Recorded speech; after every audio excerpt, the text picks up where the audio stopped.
Hi everyone, I'm Bob Paulinski, Master of Wine. Today's topic is 10 things to consider when choosing a wine store. To set the scene, I've worked on the retail side of the wine business for 40 years. A good part of that, I owned an independent wine shop. Then I had a number of corporate gigs where I worked in the club channel, in grocery, in specialty, big box, all types of businesses that sold wine to varying degrees. So, with these 10 points, I'm speaking from a personal perspective. These are the things that I look for to determine whether or not a store is a good candidate to meet my needs in terms of wine shopping. I'll provide 5 red flags that quickly have me heading to the exit, and I'm also going to provide 5 points that have me thinking that, yeah, this could be a good place to shop. As a bit of housekeeping, I'm going to define a wine store as a business that derives most of its revenue from the sale of wine. There's also a large range of other retailers out there that sell wine, but it's not their primary focus. I'm going to deal with them separately. The first is a huge player in the wine space, and that is the club channel, with Costco being front and center. I'm a big fan of Costco, buy wine there often, but you never know what you're going to find. The assortment is limited, and it's always changing. The next outlet that I'm going to mention are grocery stores. Now, depending on where you're at in the world, sometimes they'll sell wine, sometimes they can't. And if they do, typically they sell a lot of it.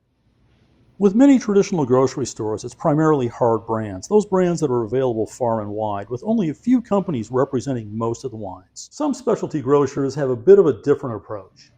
Trader Joe's is a funky, eclectic mix of wines, always something new, lower price points.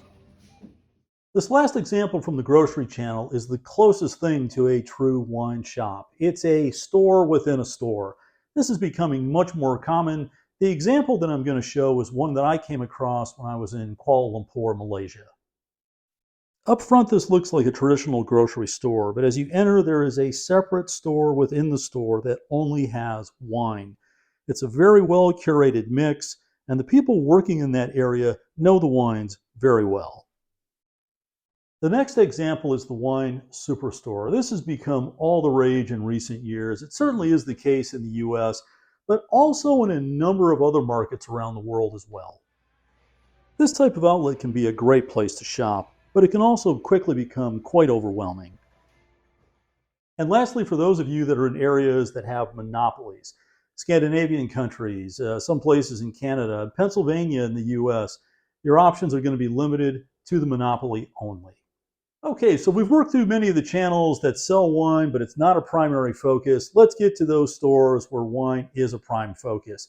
There's some red flags that I look for immediately, and one of them is very apparent as soon as you walk in the door.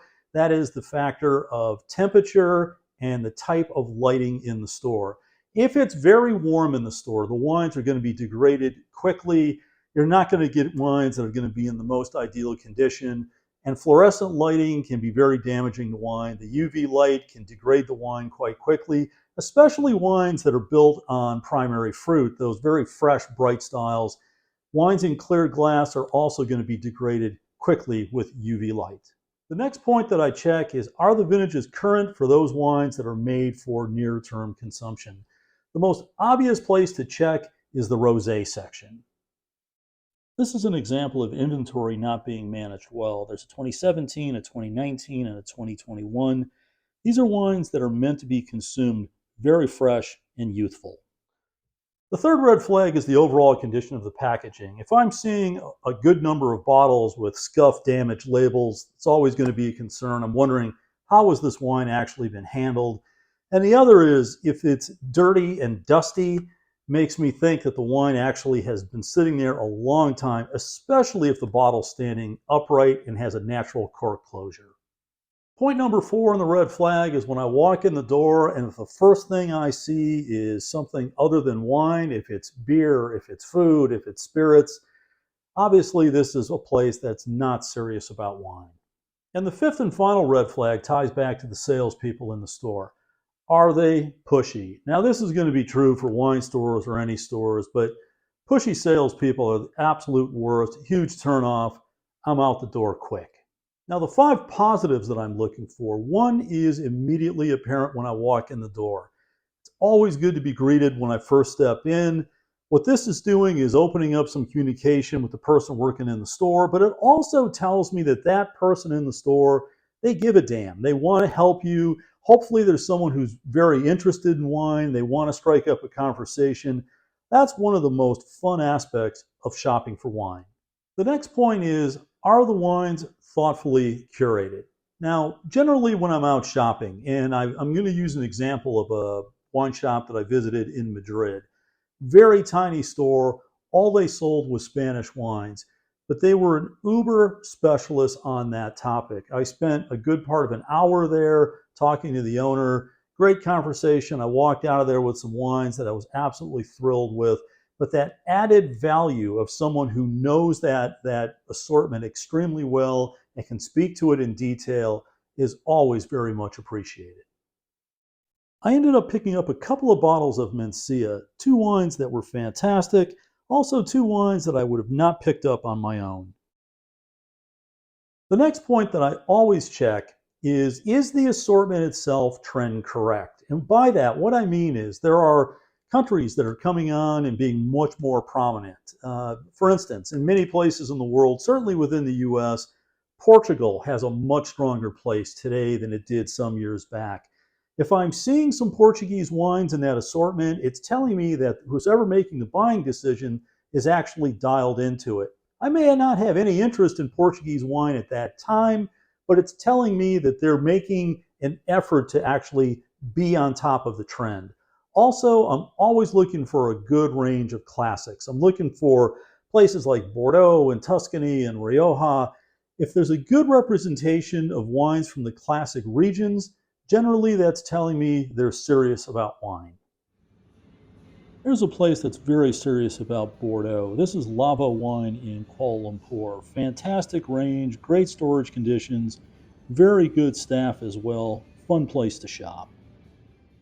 Because a good wine shop is not cheap to run, there's a significant investment in inventory and oftentimes with labor. I'm not expecting the cheapest price, but I am expecting a competitive price. And the final piece, which is critically important and a major point in distinguishing a very good wine store from one that is not so good, is the added value component.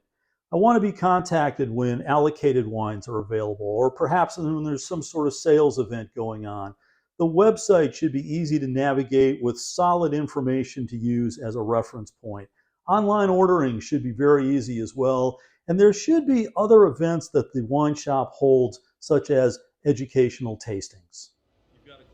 Having a well-trained staff is critically important to any good wine shop. Here I'm doing a tasting seminar for the key people at Lavowine. Well, there you have it. There's my 10 points that I look at in terms of assessing a wine store. Those 5 red flags and those 5 absolute must-haves. I'm curious to know what's on your list. Please share it down in the comments section below. I try to follow up on each and every one of those. I'm going to be drinking a little bit of Amarone tonight. I'm going to be doing okay, I think. I hope you're drinking something great as well. And until next time, cheers.